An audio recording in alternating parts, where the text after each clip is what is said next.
और चलिए इस बीच एक बड़ी खबर का रुख कर लेते हैं। बड़ी और अहम जानकारी आप तक पहुंचा रहे हैं।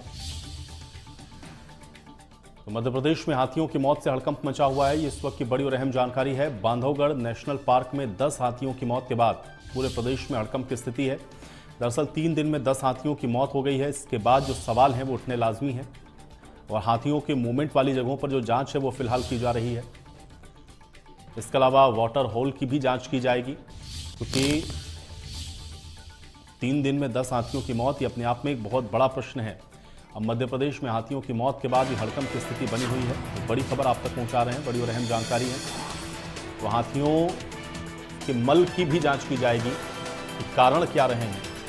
इसके अलावा हाथियों के रास्ते में जो पड़ने वाली फसलें हैं उनकी भी जांच की जाएगी और आसपास जो फसलें लगी हुई हैं उसकी भी जांच होगी कि आखिर कैसे हाथियों की ये मौत हुई है, क्योंकि एक के बाद एक 10 हाथियों की मौत बड़ा प्रश्न खड़ा करती है। सीएम डॉक्टर मोहन यादव ने इसकी जांच के आदेश दिए हैं।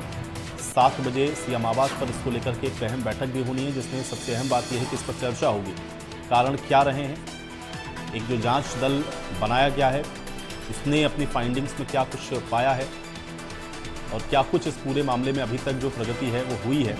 इन सब की समीक्षा आज मुख्यमंत्री खुद करेंगे। वन विभाग के अधिकारी भी आपको बता दें कि बैठक में रहेंगे आज सीएम के साथ मौजूद। तो बड़ी खबर आप तक पहुंचा रहे हैं। हालांकि राज्य वन मंत्री ने भी मौका मुआयना किया है। मुख्यमंत्री ने निर्देशित किया था वन मंत्री भी जाकर के देखें स्थितियों को। राज्य वन मंत्री खुद मौका मुआयना करने के लिए पहुंचे हैं। तो सलखनिया स्थित घटनास्थल का जो जायजा है वो भी लिया गया है। यह बांधवगढ़ टाइगर रिजर्व है, लेकिन यहाँ पर हाथियों की मौत के बाद हड़कंप की स्थिति है। 10 हाथी एक के बाद एक, ये बड़ा प्रश्न है। ग्रामीण और वन अधिकारियों से चर्चा भी की गई है और हर पहलू से इसकी जांच होगी, ये राज्य वन मंत्री की ओर से कहा गया है, क्योंकि 10 हाथियों की मौत हो गई है। कारण इसके पीछे का क्या है ये अभी तक एकदम स्पष्ट नहीं हो सका है, लेकिन एक के बाद एक हाथियों का मरना ये संदेहास्पद है। तो सलखनिया स्थित घटनास्थल का जायजा लिया गया है वन मंत्री के द्वारा। राज्य वन मंत्री अधिकारियों से फीडबैक भी ले चुके हैं। घटनास्थल का मौका मुआयना करने पहुंचे थे। एक टीम भी आपको बता दें कि बनाई गई है। अब 3 दिन में 10 हाथियों की मौत हो गई है, इसलिए ये बड़े प्रश्न खड़े हो रहे हैं कि आखिर 3 दिन में जो 10 हाथियों की मौत हुई है उसके कारण क्या रहे हैं, क्योंकि हाथियों के मूवमेंट वाली जगहों पर जो जांच है वो अभी फिलहाल की जा रही है। अब मध्य प्रदेश में हाथियों की मौत के बाद हड़कंप मचा हुआ है। बांधवगढ़ नेशनल पार्क है जहां पर हाथियों की मौत हुई है और 10 हाथी चूंकि एक के बाद एक 3 दिनों में ही बनाकर तुरंत भेजा है। किसी प्रकार की कोई भी पशु हानि होती है अत्यंत कष्टकारी है। मेरी जानकारी में आया था कि घटनाक्रम में, तो मैंने वरिष्ठ अधिकारियों को कहा कि इसके नीचे तक जाकर जानकारी निकाले। आमतौर पर ऐसी घटना होती नहीं, लेकिन एक घटना हुई है जिससे हम सबके, मेरे मन में भी बहुत इस बात की पीड़ा है। निश्चित रूप से हम इसकी जांच करेंगे और कोई भी दोषी है उसको छोड़ेंगे नहीं।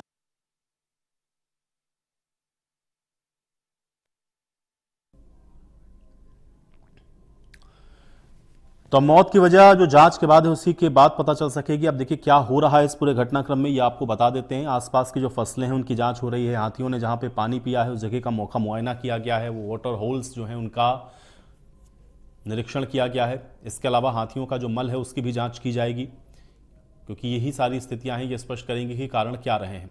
वाटर होल यानी कि जहां पर हाथियों ने पानी पिया है उसकी जांच होगी और मौत की जो वजह है वो जांच के बाद ही स्पष्ट हो सकेगी। अब जिस जिस रास्ते से हाथी गुजरे हैं, यानी कि जो मूवमेंट हाथियों का रहा है, उस रास्ते में पड़ने वाले जो पेड़ पौधे हैं, जो फसलें हैं, उन सब का परीक्षण होगा। हाथियों के फुटप्रिंट देख करके जो सर्च ऑपरेशन है वो चलाया जाएगा। अब कब कब हाथियों की मौत हुई है देखिए। 29 अक्टूबर को खितौली पतौरकोर रेंज में हाथी की मौत हुई। फिर 29 अक्टूबर को एक नर और 3 मादा हाथियों की मौत हो गई और 29 अक्टूबर 2024 को ही 6 हाथी बीमार हालत में भी मिले, यानी कि जिनकी स्थिति सही नहीं थी। फिर 30 अक्टूबर को बीमार 6 हाथियों का जो इलाज है वो चल रहा था। तो ये हाथियों का पूरा झुंड था। अब इलाज के दौरान 6 में से 4 हाथियों की और मौत हो गई 30 अक्टूबर 2024 को।